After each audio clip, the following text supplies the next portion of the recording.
Okay, I come from a punk background. I've been playing in punk bands off and on 20 years. I've been around skateboarders off and on my whole life. Um, I always have like that too, but the big parts with that are DIY, do it yourself. You know what I'm saying? You don't need to know what you're doing to do stuff. When I started playing in punk bands, I barely knew how to play at all, right? As far as the guitar goes. When I was playing bass in bands, I didn't know what I was doing. I knew just a bare minimum. I'd look at what the other person was doing and match that. That was it. That was all my knowledge was. I played at church growing up as well, but that was just matching what other people did. So, you can do stuff without knowing what you're doing and just throw yourself into it. A lot of people say, well, punk bands can't sing. Well, guess what? They don't have to. They're doing something you aren't. They're making music. It might not be for you, but it's something. You know what I'm saying? DIY is really just doing it no matter what. Another thing with bands back in the day, they didn't have money to get the record sleeves, right? They get the records pressed up, but getting the sleeves all put together and stuff like that, they just didn't have the money for it. So they'd go to a print shop, they'd get them printed up, they'd take them home, they'd fold them up themselves, glue them themselves, put the whole thing together themselves. So if you got one from them, that means they did everything besides press the records themselves because they didn't have the machinery and all that to do it. Otherwise, if it would have been cheaper for them, they would have. All right? That just is what it is. With skateboarders, they make their own spots and stuff all the time. They'll find a piece of land somewhere that's abandoned that nobody's using, where it's not going to bug anybody or anything like that. And they'll start putting stuff in there. They'll start pouring cement, mixing it themselves, doing all that, making forms or making it out of wood. Or if they want something to be smoother, they'll get a rub brick and they'll sand it down and they'll make it how they want it to be, right? Because it's an area that's not being used. So they take it over so it is used by somebody for something. You get what I'm saying? All DIY is basically, you're gonna stop me? That kind of mentality, you know what I mean? Because if you want something to get done, you don't always have what it is needed or what other people think is needed to do what you want to do. And it just, let's put it this way. Back when I couldn't really draw that well, not that I can now. I'll never be the happiest with my art or anything. That's just the way life goes. But I was still making flyers. I still somehow got in a magazine under outsider art. Outsider art just means stuff where you haven't been formally trained or whatever. Or it looks like you haven't been formally trained. It's not your typical stuff. It wouldn't be something like this. Yeah. Let me grab this big sucker. You know what I'm saying? It's different than that. I happened to be at a bar one night, had the flyers there. Guy that I knew came up. He had a woman with him. She asked if she could put it in a magazine. I said yes. You know what I'm saying? So you can do whatever you want to do. It's just giving it a shot. Knowing it might not be the best, but at least it's going to be something. You can do what. Look at 1950s movies, right? The sci-fi stuff. They'd paint beach balls and all that. They'd go out and get some foam, cut it to make those big rocks. So that way it's something that's light, that's really not going to hurt anybody. They were doing this stuff themselves. You see what I mean? Even as far as merch goes and stuff, there was a band around called Hellmouth. Their singer, I saw him one night. He had this stencil. He put on some fabric, white spray paint, painted it, and made some patches that were going to be sold that night. There was another band, I can't remember the name. They used to play at this bar I'd book at. But one night I got a shirt from him. He did the same thing. Stencil, spray paint, t-shirt, boom. So it's a way to be able to do stuff. And then look at graffiti as well. Right? Graffiti is DIY as you can get. Because really what it is even if it's just putting someone's name up, I get that. But even with art, it's like, okay, well, you're not going to put me in a gallery or anything like that. So guess what? The streets are my gallery. I'm going to do it myself. I'm going to go paint this or whatever it is. There you go.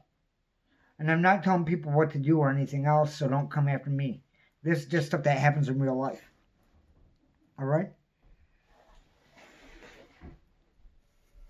Back in the day, I actually have one of the kind of recorders that people used to record with, but they used to use a portable recorder to go to people's houses or wherever they practice or whatever, set up the recorder with one mic, maybe more, sometimes if they had more, and just record that way and put out albums and everything else like that. They do that, they'd go and burn CDs off the computer and all that. What my last band that came out with the record did is we did exactly that. Actually, we went to a studio that was in a guy's basement. He recorded all the stuff. We found a picture to use, a mugshot for the cover. And then we burnt CDs, used paper sleeves, and then had the cover on it, right? And then we used glue sticks and glued the cover to the front and would write on the CDs themselves. So people would know what they were, right? Another thing, busking, right? People playing music in the street. Usually with a hat out asking for money. It's not legal everywhere. Some places it is, some places it isn't. But you aren't booking me, you aren't bringing me inside, you don't know, or it's afternoon, there's no shows going on or whatever it is. Guess what? People will play in the street. Where I'm at, happens all the time in Ann Arbor, happens in other places too, where, yeah, it is a possibility. It's doing it yourself. Right?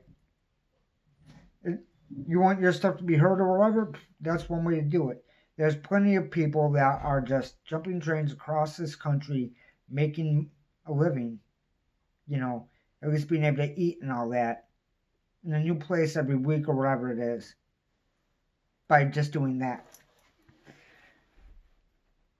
Putting a zine together. Not that hard. It's only as hard as what you want to make it. I did one and I ran one off and off for like 10 years. I forget how long. It was a while. And nowadays it's so easy. You can get in touch with whoever. If you use social media, which I don't, this is it. Closest thing to it. But honestly, you can do it. You don't need a full team. I did one all by myself. At one point, there was another guy running some stuff here and there. But he'd write like one thing and he did like 3 or 4 times. Something like that. So you can run one all by yourself. As far as the covers for it, I did the covers myself using GIMP, which is a free program like similar to Photoshop. So I just had one set of questions that I would usually switch order on because the whole thing was just about getting bands heard. That was it.